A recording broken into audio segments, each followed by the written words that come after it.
नमस्कार दोस्तों, मैं हूं रॉबर्ट मुर्मू और फॉरगॉटन पेजेस ऑफ इंडिया में आपका स्वागत है। यहाँ हम खोलते हैं इतिहास के वो पन्ने जो वक्त की धूल में कहीं खो गए थे। वो कहानियां जो अनसुनी हैं पर भारत की पहचान से जुड़ी हैं। आज का विषय है चाय के बागानों की छुपी हुई कहानी। तो चलिए शुरू करते हैं।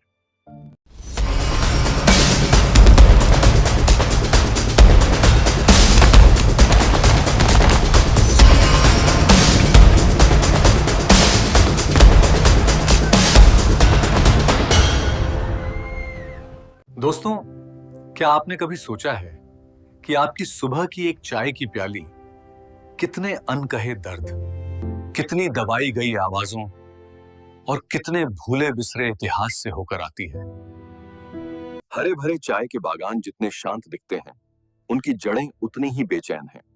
इस वीडियो में हम देखेंगे चाय भारत में कैसे आई, क्यों चाय के बागान औपनिवेशिक शोषण का सबसे खामोश चेहरा बने, और वो सच जो कभी किताबों में नहीं लिखा गया। इसलिए इस वीडियो को अंत तक जरूर देखिए।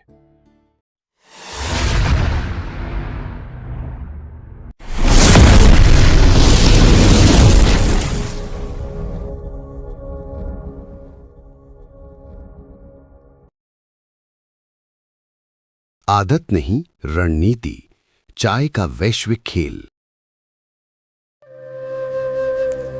आज चाय भारत की पहचान का हिस्सा है। रेलवे प्लेटफॉर्म की सीटी हो या गांव की चौपाल, एक कप चाय बातचीत का बहाना बन जाती है। लेकिन ये आदत किसी सांस्कृतिक विकास की सहज उपज नहीं थी, ये एक वैश्विक रणनीति थी। 18वीं सदी में ब्रिटेन में चाय विलासिता से जरूरत बन चुकी थी। लंदन के ड्राइंग रूम से लेकर कारखानों की छोटी छोटी ब्रेक तक चाय हर जगह थी। समस्या ये थी कि ब्रिटेन चाय चीन से आयात करता था और बदले में चांदी देता था। हर जहाज के साथ ब्रिटिश खजाने से चांदी बाहर जाती रही। ये व्यापार घाटा साम्राज्य की आर्थिक सेहत के लिए खतरे की घंटी था। ब्रिटेन को चाहिए था चाय, लेकिन चीन पर निर्भरता के बिना। यहीं से भारत की कहानी शुरू होती है, एक ऐसे देश की कहानी जिसे खेती के मैदान में बदल दिया गया।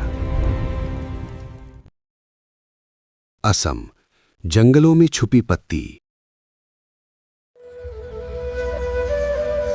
असम के घने जंगल, नदियों की नमी और आदिवासी जीवन, ये इलाका लंबे समय तक औपनिवेशिक नजर से दूर रहा। स्थानीय सिंगपो और अन्य जनजातियां सदियों से एक खास पत्ती उबालकर पीती थीं। ये उनके लिए औषधि भी थी, ऊर्जा भी और परंपरा भी। 1830 के दशक में ब्रिटिश अधिकारियों ने इस पत्ती पर ध्यान दिया। नमूने इंग्लैंड भेजे गए, परिणाम आया ये चाय ही थी। ब्रिटिश इतिहास इसे वैज्ञानिक खोज कहता है, लेकिन ये खोज नहीं, स्थानीय ज्ञान का अधिग्रहण था। 1839 में असम टी कंपनी बनी, जंगल काटे गए, नदियों का रुख बदला गया और भारत में व्यावसायिक चाय बागानों की नींव रखी गई।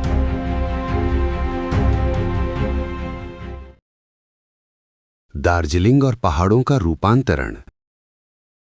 असम के बाद नजर गई पहाड़ों पर। दार्जिलिंग, जहां ठंडी हवा, धुंध और ऊंचाई चाय के लिए आदर्श थी। लेकिन ये सुंदरता कागजों में बनी। हकीकत में पूरे पहाड़ी परिदृश्य को खेती के पैटर्न में ढाला गया।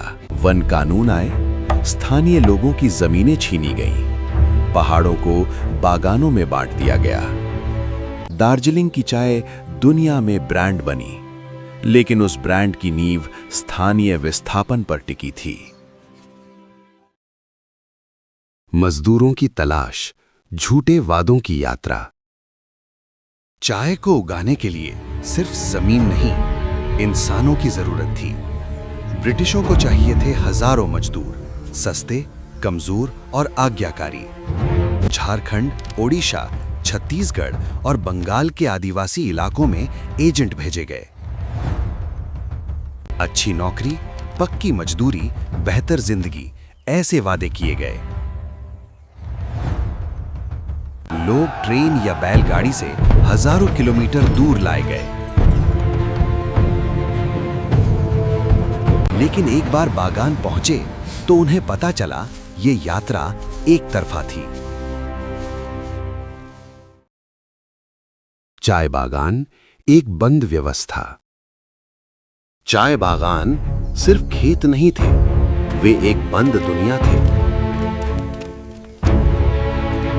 मजदूरों के घर बागान के भीतर होते, दुकानें मालिक की, कर्ज मालिक का, मजदूरी मालिक तय करता। अगर कोई भागने की कोशिश करता तो उसे अपराधी घोषित किया जाता। चाय बागान गांव नहीं थे, वे खुले आसमान के नीचे कारागार थे। कानून जो गुलामी बने। औपनिवेशिक शासन ने चाय बागानों के लिए विशेष कानून बनाए। Workman breach of contract act जैसे कानूनों के तहत काम छोड़ना अपराध था। मजदूरों को जेल भेजा जा सकता था। शारीरिक दंड आम था। औरतों से दिन के 14-16 घंटे काम लिया जाता। बच्चों का बचपन पत्तियों के बोझ तले दब गया। चाय की हर पत्ती मानव गरिमा की कीमत पर तोड़ ली जाती।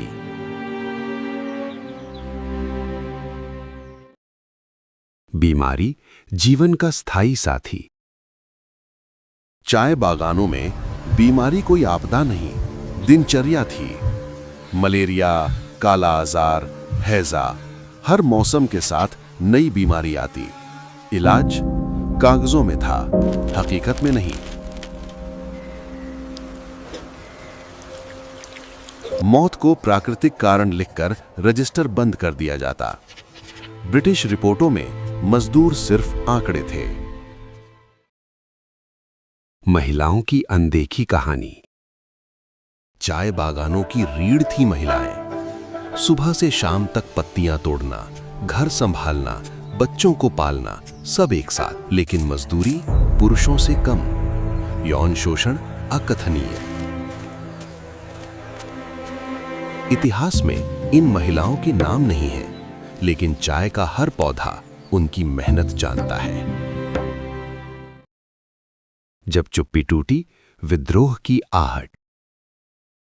हर शोषण एक दिन सवाल बनता है। 20वीं सदी की शुरुआत में असम और बंगाल के बागानों में असंतोष उभरा। मजदूर बेहतर मजदूरी चाहते थे, इलाज चाहते थे और सबसे बढ़कर बागान छोड़ने की आजादी। 1921 में हजारों मजदूर काम छोड़कर निकल पड़े। ब्रिटिश पुलिस ने गोलियां चलाईं। ये आंदोलन इतिहास की किताबों में लगभग गायब है।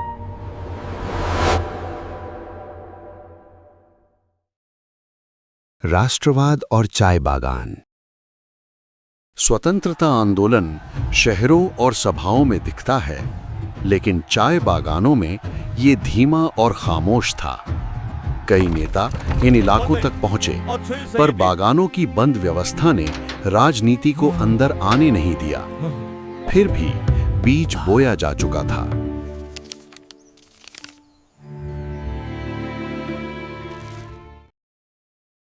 दार्जिलिंग, स्वाद, पहचान और संघर्ष। दार्जिलिंग की चाय दुनिया की सबसे महंगी चायों में है।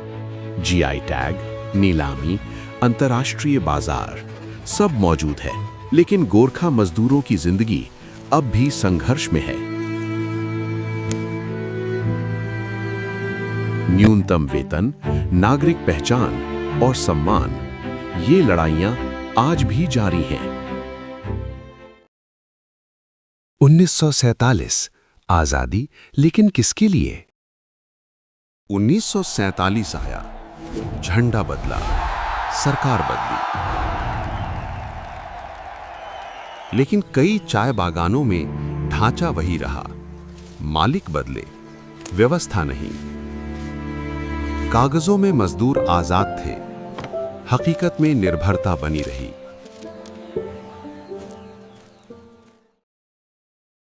आधुनिक भारत और चाय उद्योग।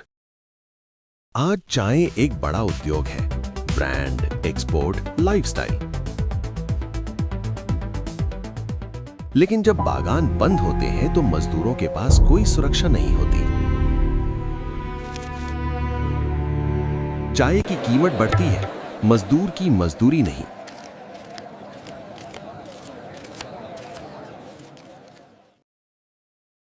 चाय एक पेय नहीं, एक दस्तावेज। चाय सिर्फ स्वाद नहीं है, ये इतिहास है। औपनिवेशिक शोषण का, स्थानीय प्रतिरोध का और उन आवाजों का जिन्हें कभी मंच नहीं मिला। हर कप चाय एक दस्तावेज है जो हमें असहज सच याद दिलाता है।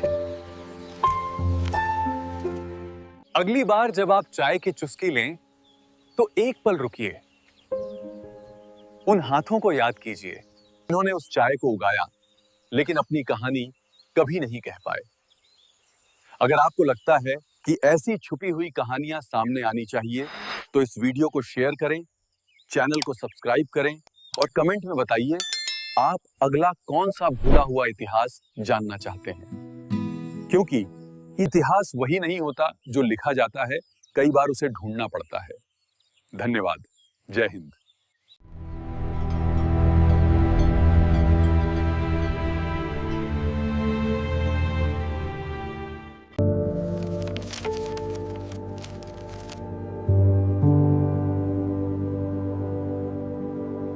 और अधिक अपडेट के लिए हमारे चैनल को सब्सक्राइब करें, शो लिंक पर क्लिक करें और इन वीडियो का आनंद लें।